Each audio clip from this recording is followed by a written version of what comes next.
आज़ाद समाज पार्टी के अध्यक्ष चंद्रशेखर आज़ाद इस वक्त मेरे साथ मौजूद हैं। चंद्रशेखर भाई, छोटी छोटी पार्टियों का गठबंधन तो आप कर रहे हैं, लेकिन एक बड़ी पार्टी का जो ऑफर ठुकराने का आपको लगता नहीं नुकसान हो रहा है? राजनीति नफ़े नुकसान के लिए थोड़ा ही करते हैं। नफ़ा नुकसान देखते तो फिर राजनीति में नहीं आते।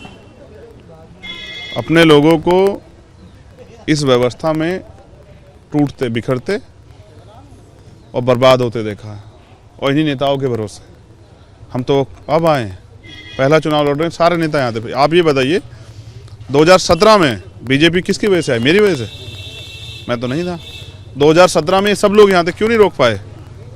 मेरी वजह से नहीं।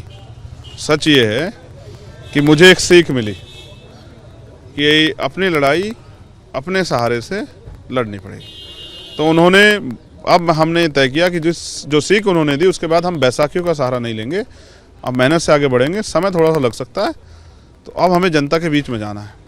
गोरखपुर सीट से आपने कहा कि हम चुनाव लड़ेंगे।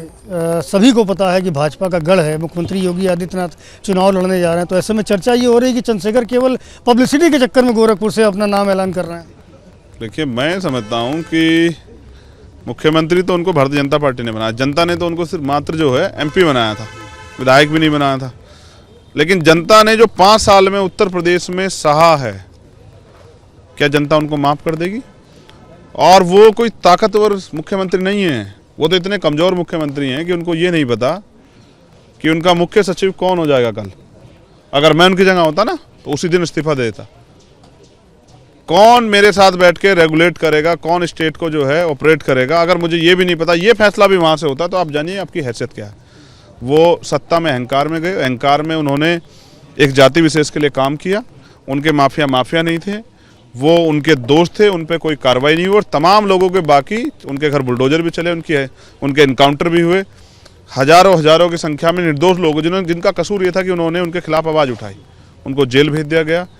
उत्तर प्रदेश ने हाथरस भी देखा, उन्नाव भी देखा, प्रयागराज भी देखा, और उत्तर प्रदेश ने संगम पे गंगा में तैरती लाशें भी देखी। उत्तर प्रदेश ने वो दिन भी देखा कि जब कोरोना में ऑक्सीजन नहीं मिली, लोगों ने के अपने परिवार को, अपने बच्चों को, अपनी बहन को, माँ को, उनके दम जो है उनके हाथों में टूट गए। लोगों को अस्पताल में बेड नहीं मिला, वेंटिलेटर नहीं मिला। इस 71 साल में इसके लिए कौन जिम्मेदार है? ये तमाम दल जिम्मेदार हैं। और अगर करना था, जिस समय जरूरत थी ना, उस समय मुख्यमंत्री बिहार में प्रचार कर रहे थे। तो जिनका अंतिम उद्देश्य सिर्फ सत्ता में रहना है, सरकार बनानी है, जनता के पास भी उनके खिलाफ कुछ उद्देश्य हैं, और जनता चुनाव में वो दिखाएगी। गोरखपुर से तो आप खुद चुनाव लड़ने जा रहे हैं, करेल से किसको उतार रहे हैं? देखिए, मैंने गोरखपुर का निर्णय भी पार्टी पे छोड़ा था, और करहल का निर्णय भी जो है वो कोर कमेटी पे था। आज जैसे मेरे पास सवाल आया तो मैंने कहा कि हम पार्टी से कहेंगे कि हमारी अपील है कि अखिलेश जी को विधानसभा आने दिया जाए, इसलिए उनके खिलाफ प्रत्याशी ना लड़ाया जाए। मतलब कहीं ना कहीं दिल में अभी जगह बची है, कोई सॉफ्ट कॉर्नर है अखिलेश यादव? लड़ाई उनसे कभी थी नहीं ना भाई। मैं तो उनका धन्यवाद, मैं भाई हैं, बड़े सम्मान करता हूँ, मैं उनका धन्यवाद करता हूँ कि उन्होंने मुझे सिखा दिया। जिस काम को मैं अगले 5 साल बाद सीख पाता, वो उन्होंने मुझे 2 दिन में सिखा दिया। तो इसलिए मैं कह रहा हूँ कि वो विधानसभा में आए, और मेरी मंगल कामनाएं। लेकिन जिस शख्स ने उत्तर प्रदेश में बहन बेटियों को बेइज्जत कराया, जिस शख्स ने रात के 2 बजे एक गरीब की बच्ची को जो है ना कचरे की तरह जलवा दिया, जिस शख्स ने नौकरी मांगने पे नौजवानों के रोजगार मांगने पे हाथ तोड़ दिए, बहनियों को लाठियों से भांजा, जिस सरकार में एक कानून के खिलाफ लड़ाई लड़ने पे 20 लोगों को एक दिन में मौत के घाट उतारे, गोली सर में मारी जाती है, उस सरकार के मुख्यमंत्री को अगर विपक्ष वॉक ओवर देना चाहेगा तो ये चंद्रशेखर के होते नहीं हो सकता है। पूरा मेरा पुराना एक इंटरव्यू हुआ आपके साथ में, जिसमें आपने कहा कि पूरे 403 विधानसभा क्षेत्रों में अपने प्रत्याशी उतारूंगा, एक भी सवर्ण नहीं होगा। अभी वो स्टैंड पे कायम है? मैं तो पहले से मैं बात कह के मुकरता ही नहीं हूँ। देखो, 2 चीज़ें, अगर गठबंधन धर्म निभाना पड़ा, और निभा रहे हैं अब तो उसमें, क्योंकि मेरी लड़ाई किसी जाति से नहीं है, और मेरी लड़ाई स्वर्ण जाति से भी नहीं है।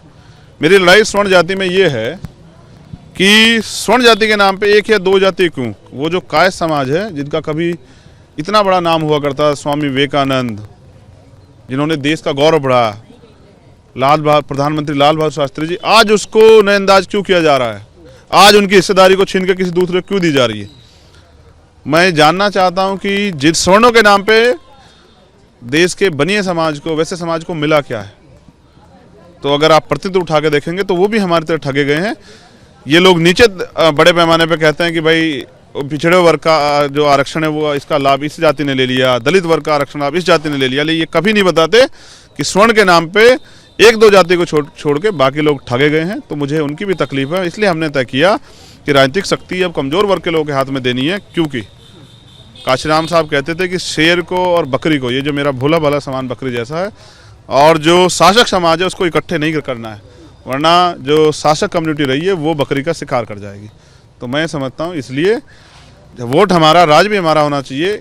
हम अपने दल से किसी भी लाइन खींच के 85 बनाम 15 की लड़ाई किसी भी स्वर्ण जाति के प्रत्याशी को नहीं लड़ाएंगे। अंतिम सवाल है कि आप चुनाव में जा रहे हैं, अगर आपके कुछ विधायक जीत करके आते हैं और समाजवादी पार्टी को कहीं गठबंधन की ज़रूरत पड़ती है, कुछ विधायकों की ज़रूरत पड़ती है, समर्थन की ज़रूरत पड़ती है, तो समर्थन देंगे? मैं अहंकारी तो नहीं और ना ही मेरी लड़ाई उनसे है। हो सकता है कि उनको मेरी ज़रूरत पड़ जाए या मुझे उनकी ज़रूरत पड़ जाए, तो समय तय करेगा, क्योंकि वोट जनता को देना है, उनको और मुझे नहीं देना है। उनके पास भी एक वोट है और मेरे पास भी एक वोट है। लेकिन मैं फिर आपसे कह रहा हूँ कि ये मुझे कोई अहंकार नहीं है और मैं बहुत बड़ा नहीं हूँ, मैं बहुत छोटा सा हूँ और अभी मैदान में आया हूँ और लड़ूंगा। रास्ता लंबा है, कठिन है, परेशानियाँ बहुत है, लेकिन कोशिश करूँगा कि सभी के मुद्दों पे खरा उतरते हुए आगे बढ़ूँ। और मैं आपसे भी ये जानना चाहता हूँ, आपके चैनल के माध्यम से, हमने आज तक इस देश में सभी को प्रधानमंत्री मुख्यमंत्री बनाया, 85% बहुजन समाज के लोगों ने सबको वोट दी, तो क्या आज उन लोगों को हमें वोट नहीं देनी चाहिए? तो मैं स्वर्ण जाति के लोगों से भी कहता हूं कि अगर वो चाहते हैं अच्छा नेता चुनना तो वो चंद्रशेखर आज़ाद को वोट दें गोरखपुर में। और अगर वो अभी भी इस व्यवस्था को प्रोग्रेसिव कहने के बाद इस व्यवस्था को स्वीकार करते हैं और नहीं वोट देते हैं, तो फिर भी मैं उनका धन्यवाद करूंगा, क्योंकि हमारा काम है लड़ना और हम लड़ें। बहुत शुक्रिया हमसे बात करने के लिए। चंद्रशेखर आज़ाद हैं, जिनका साफ तौर पर ये कहना है कि 403 विधानसभाओं में अपने गठबंधन के साथ चुनाव लड़ेंगे और निश्चित रूप से उम्मीद कर रहे हैं कि लोग उन पर भरोसा करेंगे और उनको एक अच्छी खासी संख्या में विधानसभा में बिठाएंगे भी। कैमरामैन फैसल के साथ संजय त्रिपाठी, ABP न्यूज़, लखनऊ।